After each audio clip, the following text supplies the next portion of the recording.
Maulang hapon, eto nagdi-DIY ako ng stand ng halaman. Pero ang halaman na ilalagay ko yung yung Lucky Bamboo.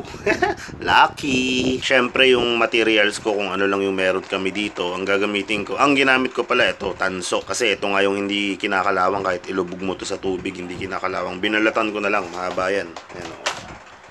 Ayan. Tapos may nagawa na akong tatlo. Ito, pwede na rin siya. Isusuksok mo lang yung Lucky Bamboo rito. Diyan. Nandito yung ugat, tapos lubog mo na. Ay, hindi, lubog mo muna to sa aquarium, lagay mo yung halaman. Hindi ko sigurado kung kawayan talaga yon kasi hindi ko pa nasubukang baliin eh. Pero feeling ko malambot lang yun pag binali mo eh. Hindi na lumalaki masyado yun, mga siguro mga ganito lang kataas. Yung mga kasing taas ng maleta na yan o mas maliit dyan, mga kalahati niyan. Eh marami dito sa bahay nun eh, kasi nga alam nyo naman, yung nanay ko mahilig sa Lucky. Kaya gagawa ko ng stand ng Lucky Bamboo, tapos ipapasok ko sa tangke. Ilalagay ko dun mamaya. So siguro gawa lang ako na ito mga 5 piraso, 6, ganyan. Ikakalat ko sa aquarium, sa kanto-kanto, tapos gitna siguro, tsaka likod. Bahala na mamaya. Kung makagawa nga ako ng 8, mas maganda para 4-4. Syempre, tulong na rin yung halaman para sa sa pagpapaganda ng tubig ng aquarium mo. Kukunin nung halaman yung nutrients na matitira sa mga pagkain, tsaka sa mga pupo ng isda. Hindi naman siya magbibigay ng oxygen sa mga isda kasi hindi naman talaga siya pang pang aquarium. Hindi siya pang ilalim ng aquarium eh. Pang planting talaga siya. Pero nakikita ko kasi si mama, nakalagay lang siya sa plant-based ba tawag doon? Basta parang garapon, tapos yung laman ng garapon na yung tubig lang, tas nakasuksok lang dun yung halaman niya. Nabubuhay na ng ganun, walang lupa-lupa, ganun lang talaga. So ganito nga yung naisip kong layout. Yan, ganyan, isusuksok mo lang yung halaman dyan kasi payat lang yun eh, yung Lucky Bamboo eh. Para siyang kawayan nga na nasa ibabaw lang yung dahon-dahon niya. Hindi talaga siya pang loob ng aquarium, pero para siyang water lily na nakababad lang sa tubig, ganun. Ganun yung pag-aalaga ng nanay ko eh. Ilang taon na rin yung Lucky Bamboo niya dito sa bahay. Siguro parang meron ng 5 to 10 years, buhay pa rin. Ang dami na nga dun sa babae. Lalagyan ko lang yung aquarium kasi wala naman akong halaman pang aquarium talaga. Ayoko na rin naman bumili kasi kakalat lang yung halaman sa aquarium, baka hindi ko ma-monitor, dumumi ng dumumi. Tsaka iwas na rin, iwas maintenance. Yun, kaya yun na lang ilalagay ko. Tapusin ko lang to, tapos ilagay ko to sa aquarium, tapos videohan ko para may remembrance. Ayun, tapos na ako, nakagawa ko ng 6. Parang 1 oras din ako dito, 2 oras para dito. Ilalagay ko yan sa aquarium mamaya, maliligo lang ako. Tapos lalagay ko na yung halaman. Mamaya na lang. Eto, lalagay ko na yung stand. Bale, ito yung stand. 6 na piraso. Ito naman yung yung Lucky Bamboo. Yun yung ilalagay ko sa loob.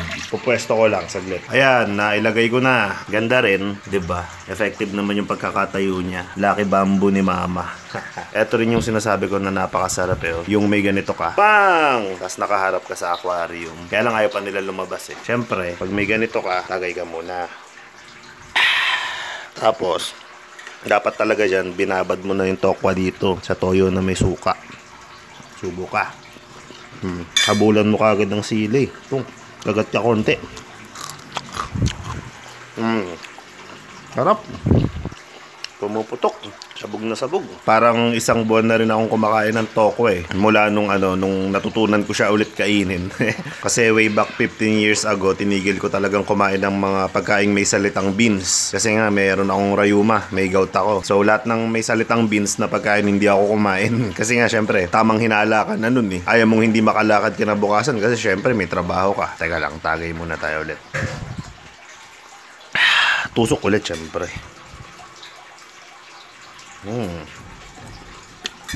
Sundot ng sili.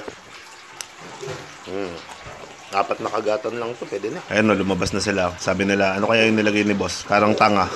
Bale, syempre, ayokong magkaroon ng gout. Kinabukasan kasi, syempre, may pasok ako noon. Pag inatake kasi ako ng gout, hindi ako nakakalakad talaga, namamagayan pa ako. Eh, since nag-resign na nga ako sa trabaho, nag-resign ako nung May, mga bandang July, nag-try ulit akong kumain ng tokwa. Sabi ko, try ko nga. Total, mamagaman yung pa ako, hindi man ako makalakad bukas. Wala akong pasok, diba? Nasa bahay lang ako. Pagkakain ko ng tokwa, ginawa ko rin pulutan. Pagkagising ko ng umaga, wala namang sumakit. Sabi ko, isa pa. Teka lang, tagay ko na daw. Ako na pala, ang bilis naman ng ikot. Teka lang. Sige na nga. Bilis Ako ulit. Ang pulutan ulit. Ayun nga, second day, kumain ulit ako ng tokwa. Pinulutan ko ulit. Kinabukasan, wala na namang nangyari. Hala, punta na ako ng palengke. Bili na ako ng isang balot na tokwa. Ang isang balot na tokwa ngayon nasa 35 pesos sa amin sa palengke. 9 pieces yata. Nung huling kumakain ako ng tokwa, parang nasa 25 pesos pa lang yun Di, ang tagal-tagal na talaga nun, di ba? Kasi ang tokwa naman, hindi naman nagtataas masyado yan Hindi naman katulad ng baboy yan o mga manok, isda, tsaka baka na mabilis magtaas ng presyo yan. Matagal. So, from 25 pesos, 35 pesos na siya ngayon. Mga 15 years nga. Huling kain ko yan, 15 years, mga ganun. Ayun yung mga isda, -1 na naman. Bale, 6 na lang yan. Nag-start yan, 8. Bale, bawas na ng isang purple, bawas na rin ng isang green. Hindi ko na nga nakita yung remain. Siguro ito.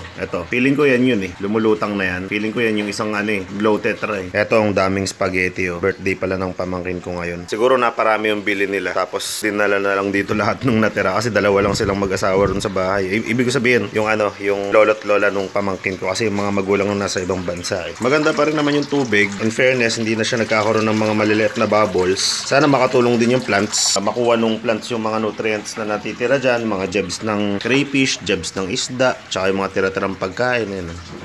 Okay naman to halaman na to. Ni-research ko rin to na yung Lucky Bamboo, siya. Wala naman siyang harmful na nagagawa sa sa aquarium. Yun nga lang, hindi talaga siya pang aquarium talaga. Pero pwede rin. Hindi siya yung plants na ilulubog mo sa aquarium. Hindi. Ganyan lang siya. 'Di ba? Parang nyog. O sige na, itutuloy ka na to. Bukas na lang ulit. Good night.